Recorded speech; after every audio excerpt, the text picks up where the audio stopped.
नमस्कार, मैं सुनील कुमार सिंह एक बार फिर से आपका अपना चैनल आइडियल ट्यूटोरियल क्लासेस में स्वागत करता हूं। आज का चैप्टर है जो बीत गई, जिसके कवि हरिवंश राय बच्चन जी हैं। यह कविता पूरे विश्व के लोगों को जीवन जीने की एक कला सिखाती है और एक मार्गदर्शन का काम करती है। यह कविता अपने सरलता, सहजता और उद्देश्यपूर्ण लोकप्रियता के लिए बहुत प्रसिद्ध है। इस कविता के द्वारा हम अपने जीवन के सही उद्देश्यों को पा सकते हैं। जीवन जीने की कला सिखाता है यह कविता। जो बीत गई कविता हरिवंश राय बच्चन द्वारा रचित बड़ी ही रोचक और शिक्षाप्रद कविता है। जिस प्रकार अपने टूटे हुए तारों पर अमर शोक नहीं मनाता अथवा अपने प्रिय फूलों को सूखने अथवा मुरझा जाने पर मधुबन कभी शोक नहीं मनाता, उसी प्रकार मनुष्य को भी अपने बीते हुए दुख को भूलकर वर्तमान की चिंता करनी चाहिए। जो बीत गई सो बात गई, जीवन में एक सितारा था, माना कि बहुत प्यारा था। जो डूब गया सो डूब गया, अमर के आनंद के देखो कितने इसके तारे टूटे, कितने इसके प्यारे छूटे। जो छूट गए वो कहाँ मिले, पर बोलो टूटे तारों पर कब अमर शोक मनाता है। जो बीत गई सो बात गई, जो बीत गई सो बात गई। जो बीत गया उसको छोड़ो, वो जलने जाने दो। सुखद था या दुखद था इसकी चिंता हटा दो, छोड़ दो, उसकी कल्पना भी मत करो। जीवन एक सितारा था, तुम्हारा जीवन था एक तारा के तरह था, एक स्टार के तरह था। तुम बहुत सुखी थे, बहुत संपन्न थे, बहुत समृद्ध थे, सब तरह की सुख सुविधा तुम्हें उपलब्ध थी, सब कुछ तुम जो चाहते थे पाए थे अपने जीवन में। लेकिन माना वह बेहद प्यारा था, वह डूब गया तो डूब गया। अगर वो अच्छा समय था तो कोई चीज तुम्हारा बहुत प्रिय था, कोई वस्तु या व्यक्ति जो तुम्हारा प्रिय था, वो डूब गया तो डूब गया, वो चला गया या विनाश हो गया या उसकी मृत्यु हो गई या तुमसे दूर हट गया, तो उसकी चिंता छोड़ दो, उसकी कल्पना करना छोड़ दो। अंबर के आनंद को देखो। अंबर मतलब आकाश, आकाश के मस्तक को देखो, उसके सिर को देखो, उसके मुख को देखो, कितनी उसके तारे टूटे।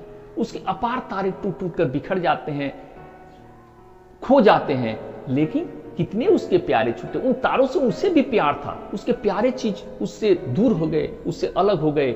लेकिन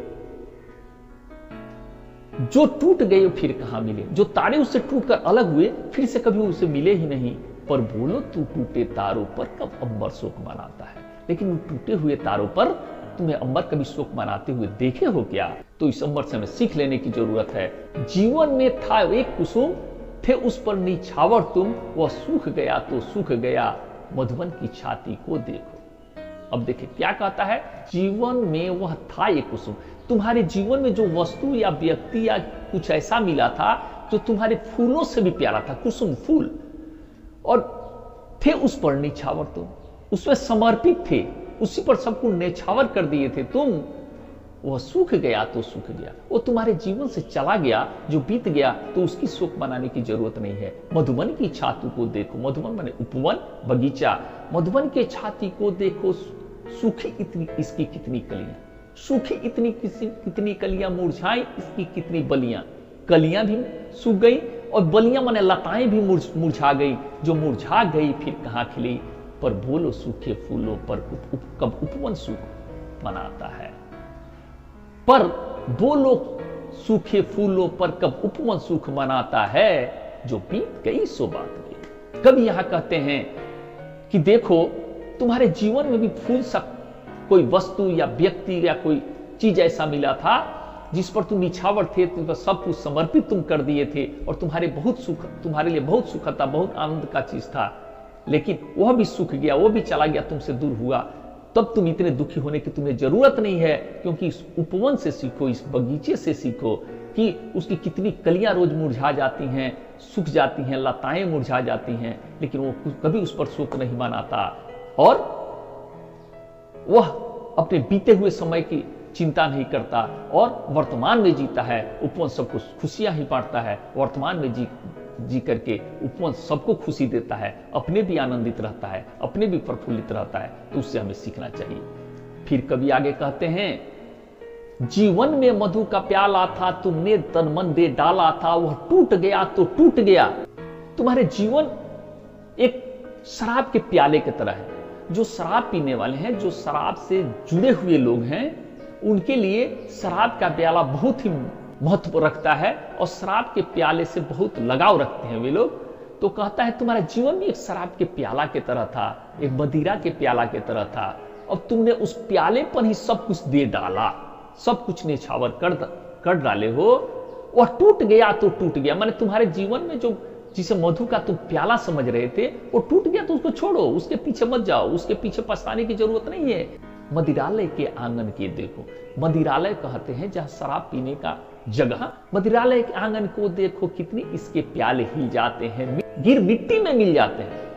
वो कहते हैं कभी कि कितने इसके प्याले हैं जो मदिरालय के, जो गिरते हैं, फूटते हैं, मिट्टी में मिल जाते हैं, जो गिरते हैं कब उठते हैं, जो नीचे गिर गया, फूट गया, टूट गया, चला गया, वह मिट्टी में मिल जाते हैं, वो कभी फिर से मदिरालय के किसी काम में नहीं आता। पर बोलो टूटे प्यालों पर कब मदिरालय पछताता है। इन टूटे प्यालों पे मदिरालय कभी पछताता नहीं है, कभी उसकी चिंता नहीं करता है, और फिर नए नए प्याले उसके आते हैं और वो नियमित रूप से नित्य अपने कार्यक्रम में लगा रहता है, अपने कार्यों को आगे बढ़ाता रहता है। तो वैसे ही कवि यहां कहना चाहते हैं कि यदि तुम्हारे जीवन में मधु का प्याला भी है, कि जैसा प्यारा कोई वस्तु, कोई व्यक्ति मिल गया जो तुमसे अलग हो गया, तो उस पर पछताओ मत। आगे जो तुम्हारे सामने जो भी चीज, प्याले जैसा जो भी प्रिय चीज मिला है, उस वर्तमान को जियो और उस वर्तमान में जी करके जीवन जीने का आनंद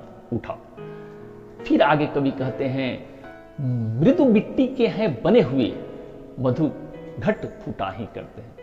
मृदु माने कोमल मिट्टी के बने हुए प्याले होते हैं, और मधु घट माने जिसमें मधु, शराब रखने का घड़ा, मिट्टी के बर्तन, पुराने समय में शराब रखने के मिट्टी के बर्तन ही हुआ करते थे, तो उस मिट्टी के बने हुए या कांच के भी बने हुए हैं। मधु का घड़ा जो है टूटने के लिए ही बना है, वो टूटेगा ही।